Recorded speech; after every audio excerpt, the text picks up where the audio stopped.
Hi guys, we are back with another episode of Calf Kick Sports. In this episode, we have UFC middleweight fighter Smilin Sam Alvey. Thanks for coming on, Sam. How you doing? I'm doing wonderful, sir. Thank you so much for having me on. Hey man, the pleasure's all ours, man. I've actually been a fan of you since your debut with Tom Watson, well, your UFC debut with Tom Watson about 9 years ago. And I actually thought you won that fight as well, man. It's a great fight. I got a problem with every fight I've lost, thinking, man, I think I won that fight. I know. I thought you won that first and third round, man. I mean, obviously you had a good second round, but yeah, I mean, and especially for your UFC debut, I thought you performed really well. But yeah, been a fan of you since then, which is huge because you went up against the Brit as well. That's brilliant, man. But how's training going, man? I know you got a fight coming up with Ian Henisch in the next few months. How's it going, and how's preparing for a tough guy like that going? Right now I'm not preparing all that much because I'm still I've had the fight now for about 2 months lined up, and I've got 2 months again until I actually fight. Push myself too much. Starting this week will be my official, start to fight camp. And I'm looking forward to really getting everything together. I've got my training camps all put together. I think I know where I'm going to be, when I'm going to be there. And I'm really excited to get everything started. That's awesome, man. That's great to hear. And in terms of, I mean, obviously you're back at middleweight. You were at light heavyweight for a while. What was the initial move up to light heavyweight? I know you missed a bit of weight the first time, before you get up to light heavyweight, but was there a particular reason going back down again? Oh, I hate that. I hate that missed weight. I know. You never miss weight. I know you don't. It was a 10-day notice fight, and I said yes. Yeah. I cut pounds in 10 days. It was bad. But no, the whole reason I went up was they didn't have a fight for me. So I wanted to fight. I said, I'll fight at 205 if he helps. And they said, yeah, okay, that'll work. And so they gave me Practium.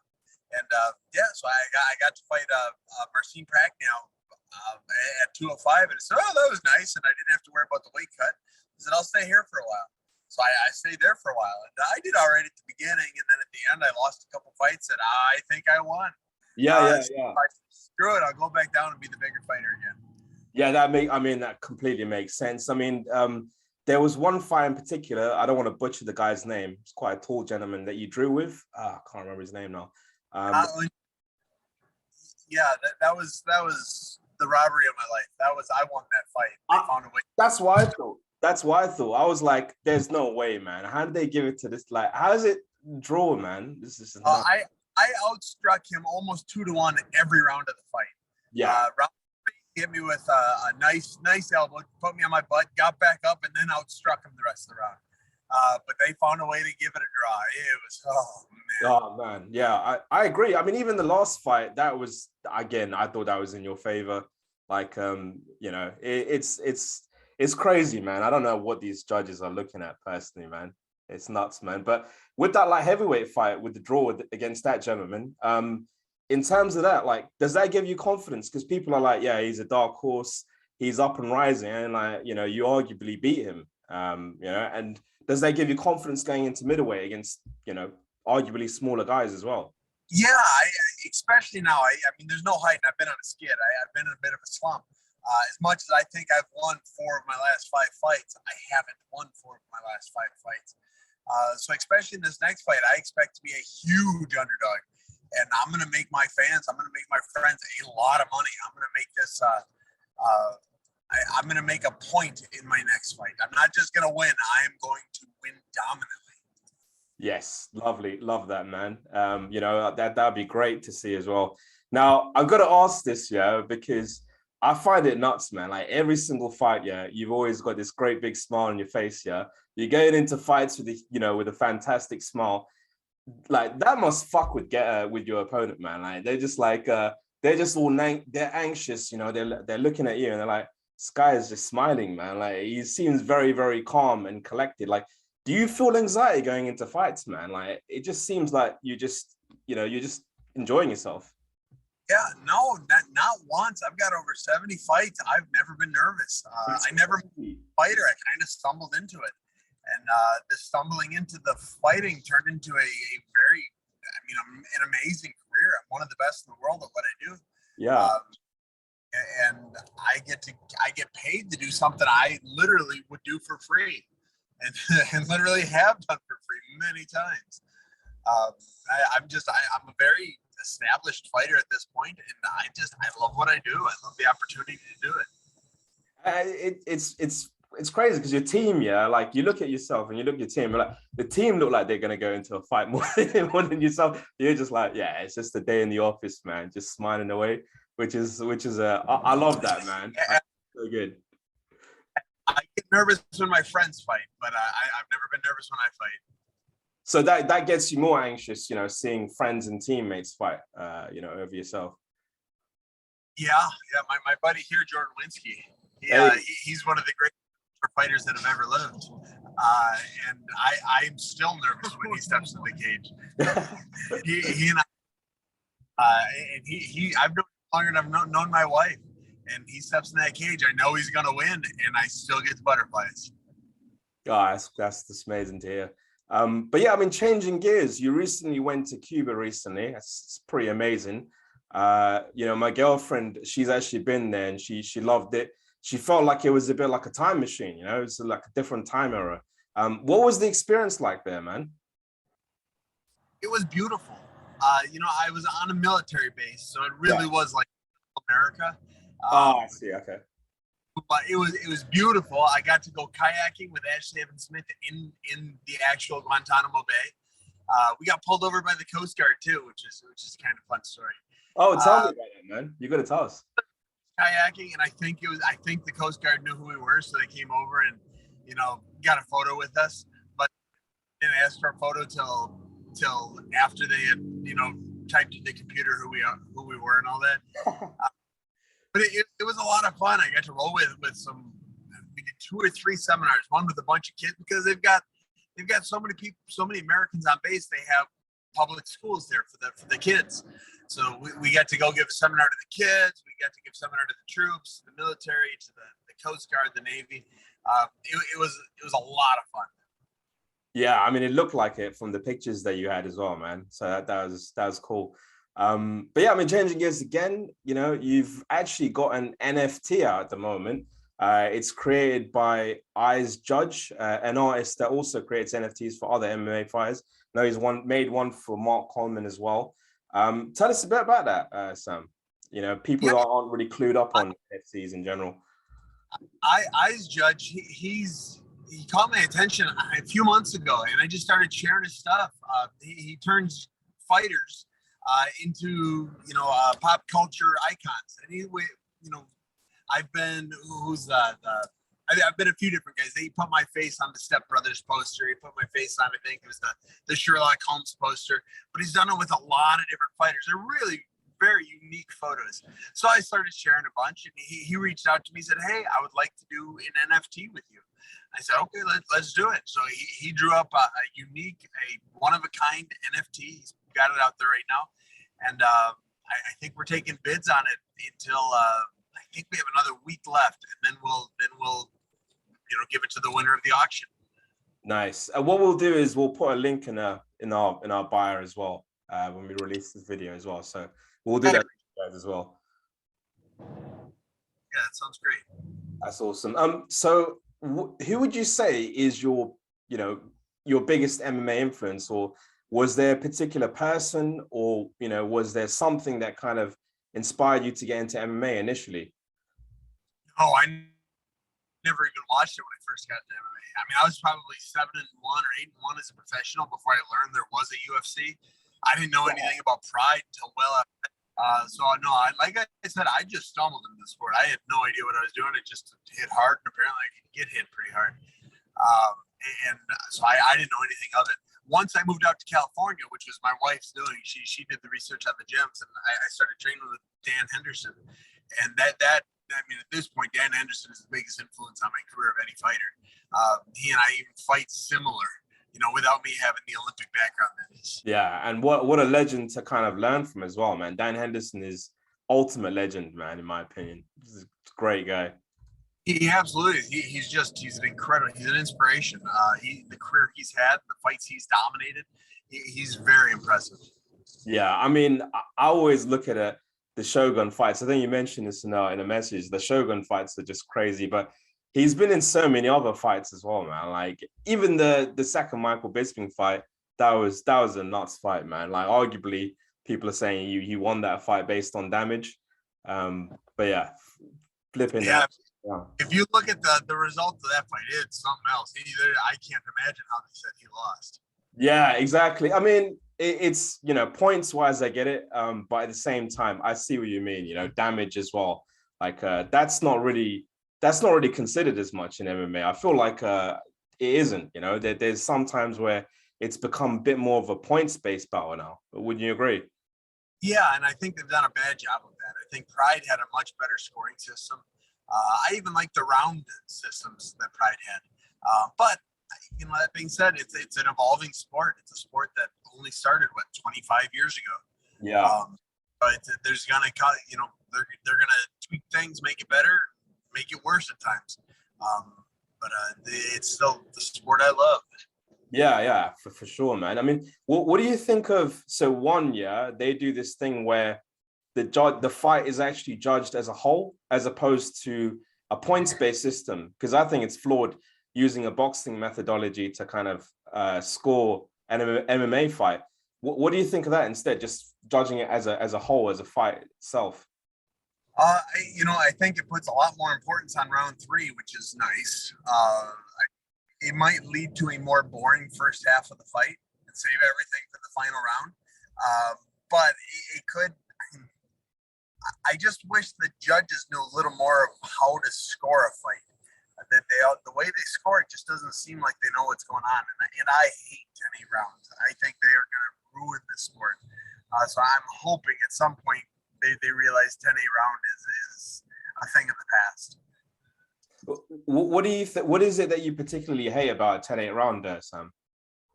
There's only 3 rounds in a fight, maybe 5. One 10-8 round changes the fight. Yeah. 110. And now they say every round is supposed to be scored independently, unless it's a 10-8, and then a 10-8 is supposed to replace what a 10-9 was at the first round. They just throw it out. So that one looked like a 10-8. We'll call it a 10-8. It doesn't seem like there's any methodology behind what they're scoring in 10-8. For me, Frankie Edgar versus Gray Maynard, round 1 of their second fight together, was a 10-8 round. Yeah. I think shy of that is 10. In boxing, you have 10, 12, 15 rounds. One 10-8 round is not going to alter the fight. I mean, not necessarily. You can make that up. In MMA, if you get 1 10-8 round, it's going to be a draw or you lose. It's just the way it's going to be. Unless you're me fighting Tom Wellington, or not Tom Wellington, Turman. Yeah, Wellington Turman. Yeah. Then it doesn't matter if Sam. I think they hate gingers. I think that's what it is. Yeah, I hate 10-8 rounds. Yeah, I mean, it's a flawed system. I mean, on the flip side of that, you've got like, say, for example, you've got someone who wins on points for the first 2 rounds, and in the 3rd round, his opponent just completely mollywops him. That's a 10-8, and then the whole fight is a draw, which is a bit weird, isn't it? We call it a 10-8. If it was, I love mollywop. I'm going to start using that. If it's a true mollywopping, you should have finished him. Yeah. If it's not, if it's not a finish, then it's not a 10-8. And that's the Frankie Edgar versus Gray Maynard. That fight could have been stopped at any point, and they just, Edgar just lucked into not losing it. It could have been stopped, and nobody would have argued. And that's what I think a 10-8 round is. If it was such a one-sided fight in the 3rd round, they should have finished him. Otherwise, the guy was doing enough to survive. Yeah, for sure, man. But yeah, I mean, in terms of, there was a fan question as well. I thought that was a great question. So we see on your record, you've actually got a no contest due to rainfall. Can you tell me about that? How did that happen? Yeah, I was fighting, what was it again? Bradley, something Bradley. Yeah, I was up in northern Wisconsin. And it was an outdoor event. That was the main event. and it started raining halfway through the co-main event. So during the co-main event, the promoter came out and said, "Hey, it's going to be no contest no matter what. But if you guys fight, we'll give an extra $1,000 to the winner." And so he said, "Yeah, okay." So we went out there, and it was just pouring on us. I mean, it was like the coolest, dumbest thing I've ever done. For round, and at the end of the first round, the promoter came out and said, "All right, we're calling it. You guys are going to tear your ACLs. We're calling it. We'll split the $1,000." So me and Bradley, whatever the guy's name is, something Paul Bradley's his name. Me and Paul Bradley each got an extra $500 to fight in the rain. That's awesome, man. They're just all slipping and sliding. Like he kind of shot, and then I punched, and he fell over, and then I fell over, and then it was like a slip and slide. That's crazy, man. So I wanted to ask you this as well. So, you've actually been a bit outspoken on, unionization in MMA. You're kind of against that. I just wanted to know your thoughts on that, because we've had like differing opinions from guests on the show before. Where do you stand on that? Oh, well, it's a longer answer than I can probably give here, but and actually, I think I gave one statement about it like 5 years ago. Yeah. No, I'm against the unionization. At the time, I said, listen, I don't want anyone's success to dictate how much success I can have. Vice versa. I don't want Conor McGregor's success to alter if I'm that successful, or limit how successful he can be. But then furthermore, and the part that I never really got into before, is if you were to unionize, and you won't, every other sport is unionized, but every other sport is it's also a nonprofit. Our UFC is for-profit organization, so it will not be unionized. But if they were to be unionized, they would probably never have hired me to begin with. They would have to change their entire business structure. They would have to go from hiring 700 fighters that they have on the roster now to they will just have the Conor McGregors, they will just have the John Jones, they will just have the George St. Pierre's, they will just have the big draws, the Brock Lesnar's, and then they will feed smaller, more inexperienced fighters to them. They won't have the open system that they do now, where everyone is literally fighting for the chance. Now, there's always the opportunity, like Sean O'Malley, who has just caught fire immediately and is probably going to be fast-tracked to a title fight. Probably rightfully so. The guy's a stud. He's very entertaining, and people like to see him fight. But he's rightfully so. He's probably should be 7 or 8 wins away from a title fight, depending on the wins. When likely he's 2 or 3 fights away. But they just wouldn't hire me to begin with. When the UFC bought my contract, I think I was like 24-5 was my record, which is a great record. It's a fantastic record, but it's not undefeated. They wouldn't want me if I was not undefeated. They'd want Khabib Nurmagomedov, who was probably, 20-0 when he was signed, or the John Jones, who was 12-0 when he was signed, or they want the undefeated. So they just wouldn't bother with me. They would have a lot fewer cards then. And sorry, the sunlight's coming behind me. They'd have a lot fewer cards, and they would just try and make every card a super event, similar to like how they do in boxing. In boxing, you only hear about the super events. You don't hear about anything else. And at the top of every card is the guy that gets paid a lot, and you don't know many other people on the card until you eventually do. So everyone assumes, well, if we get unionized, we'd all get paid more money and it'd be great. It's not the case. You probably, half the roster would be fired immediately. Because why would the UFC bother paying us all that when they don't have to? My first win in the UFC was against Dylan Andrews. They flew me and 2 of my corners to Australia. I believe 10 and 10, and Dylan Andrews was probably getting paid similarly. I don't know, 12 and 12, 15, 15, somewhere in there. They flew us out there. They put us in the nicest hotel in Australia, very likely. It was just incredible. I got off the plane. They gave me, $1,000 cash for spending money. Oh, wow. By the time the fight happened, they probably spent $60,000, $70,000 maybe, on Dylan Andrews and my fight. And they didn't make a penny off us, not a dime. That's awesome. Nobody knew Smilin Sam was. No one who knew who Dylan Andrews was. It was their job to see if I was going to catch fire. And I had a hell of a knockout. I caught fire. At this point in my career, I'm making the UFC money. But at that point, I wasn't. So they were just throwing, tens of thousands of dollars at our fight to see if I would eventually make the UFC money.